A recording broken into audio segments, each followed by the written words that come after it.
Praise Lord. നിങ്ങളെ എല്ലാവരെയും blessed മോർണിംഗിലേക്ക് യേശു ക്രിസ്തുവിന്റെ നാമത്തിൽ സ്വാഗതം ചെയ്യുന്നു.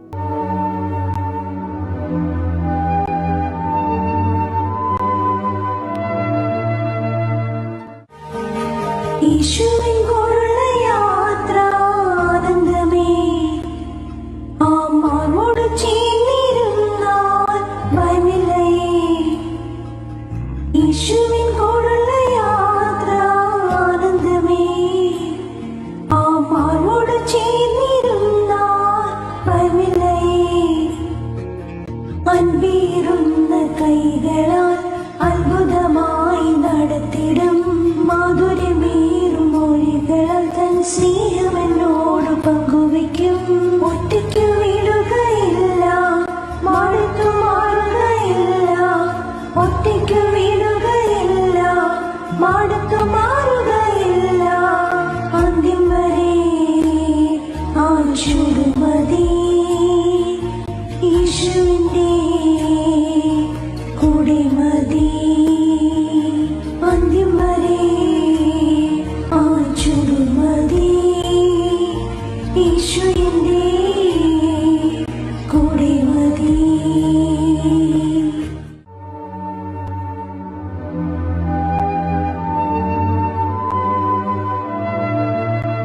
പ്രിയരെ, അനുഗ്രഹിക്കപ്പെട്ട ഒരു പ്രഭാതം കൂടെ നമ്മുടെ ജീവിതത്തിൽ അനുവദിച്ചു തന്ന വലിയവനായ ദൈവത്തെ നമുക്ക് ഒരുമിച്ച് ചേർന്ന് നന്ദി പറയാം.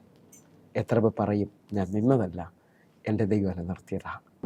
ഒന്നുകൂടെ പറഞ്ഞു കഴിഞ്ഞാൽ 2024 ജൂലൈ മാസം 3-ാം തീയതി വരെയും എന്നെയും എൻ്റെ കുടുംബത്തെയും പ്രത്യേകിച്ച് ഈ പകർച്ചവ്യാധിയിൽ അനേക പ്രതികൂലത്തിൽ നിന്നും പ്രതിസന്ധിയിൽ കണ്ണിലെ കഷമണി പോലെ സൂക്ഷിക്കുകയും വിടുവിക്കുകയും ചെയ്ത വലിയവനായ ദൈവത്തിന് നന്ദി പറഞ്ഞുകൊണ്ട് ഈ പ്രഭാത ചിന്തയിലേക്ക് നമുക്ക് ഒരുമിച്ച് അടുത്തു വരാം.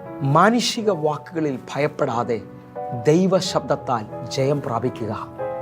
പ്രിയരെ, പ്രാരംഭവാക്യത്തിലേക്ക് 27-ാം സങ്കീർത്തനം അതിൻ്റെ 1-ാമത്തെ വാക്യം, യഹോവ എൻ്റെ വെളിച്ചവും എൻ്റെ രക്ഷയും ആകുന്നു, ഞാൻ ആരെ ഭയപ്പെടും? യഹോവ എൻ്റെ ജീവൻ്റെ ബലം, ഞാൻ ആരെ പേടിക്കും? പ്രിയരെ, പ്രഭാതത്തിൽ നമ്മോടിടപെട്ട അനുഗ്രഹിക്കപ്പെട്ട വചനത്തിനായി നമുക്ക് ഒരുമിച്ച് ചേർന്ന് നന്ദി പറയാം. പലവരും മാനുഷിക ഭയത്താലും മാനുഷിക വാക്കുകളിൽ തളർന്നുപോയവരുമാണ് എന്നെ കേൾക്കുന്നവർ. എന്നാൽ ഈ പ്രഭാതത്തിൽ ദൈവം നമ്മോട് പറയുന്നു, ദൈവത്തിൻ്റെ വചനത്താൽ ജയം പ്രാപിക്കുക. 27-ാം സങ്കീർത്തനം 1-ാമത്തെ വാക്യത്തിൽ ഇതാ സങ്കീർത്തനക്കാരൻ പറയാണ്, യഹോവ എൻ്റെ വെളിച്ചവും എൻ്റെ രക്ഷയുമാകുന്നു, ഞാൻ ആരെ ഭയപ്പെടും? യഹോവ എൻ്റെ ജീവൻ്റെ ബലം, ഞാൻ ആരെ പേടിക്കും?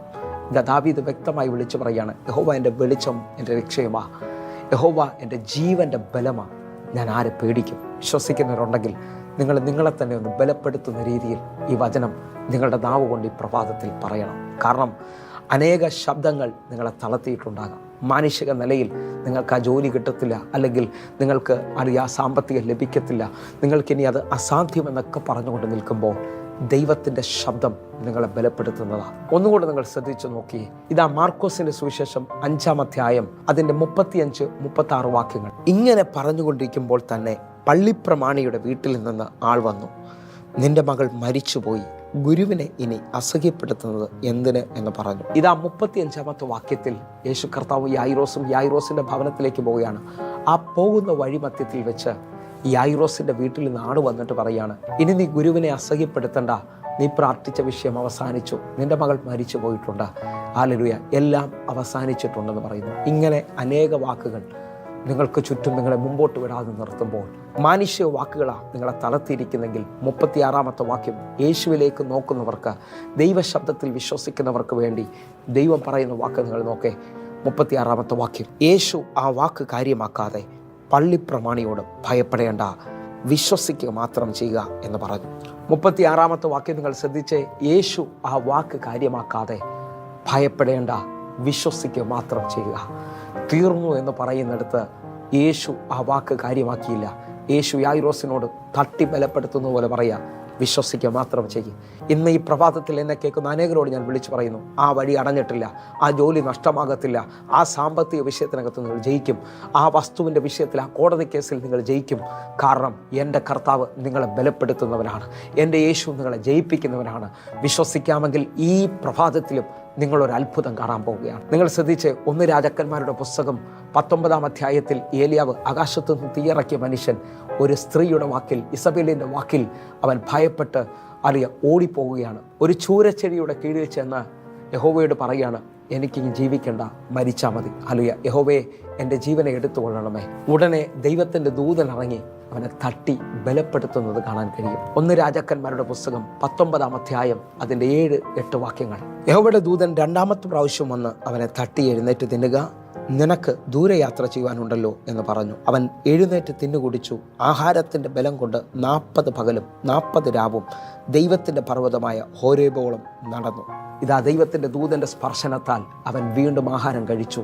ആ ആഹാരത്തിൻ്റെ ബലം കൊണ്ട് അവൻ 40 പകലും 40 രാവും തൻ്റെ വാക്തത്വമായ ഹോരേബിൻ്റെ പർവ്വതത്തിലേക്ക്, അല്ലെങ്കിൽ ദൈവത്തിൻ്റെ പർവ്വതത്തിലേക്ക് അവൻ നടന്നു കയറി. നിങ്ങൾ വിശ്വസിക്കാമെങ്കിൽ, മാനുഷിക ശബ്ദങ്ങൾ നിങ്ങളെ ഭയപ്പെടുത്തിയെങ്കിൽ ദൈവത്തിൻ്റെ ശബ്ദം നിന്നെ ജയിപ്പിക്കുവാൻ പോകുകയാണ്. അങ്ങനെ വിശ്വസിക്കുന്നവർ ഓരോരുത്തരും എൻ്റെ കൂടെ ചേർന്ന് പ്രാർത്ഥിക്കണം. ഈ പ്രഭാതം ഒരു ജയത്തിൻ്റെ പ്രഭാതമാണ്. കാരണം ദാവീദ് പറഞ്ഞതുപോലെ എൻ്റെ കൂടെ ചേർന്നുകൊണ്ട് പറയാമോ, യഹോവ എൻ്റെ ജീവൻ്റെ ബലം, ഞാൻ ആരെ പേടിക്കും? ഹല്ലേലൂയ.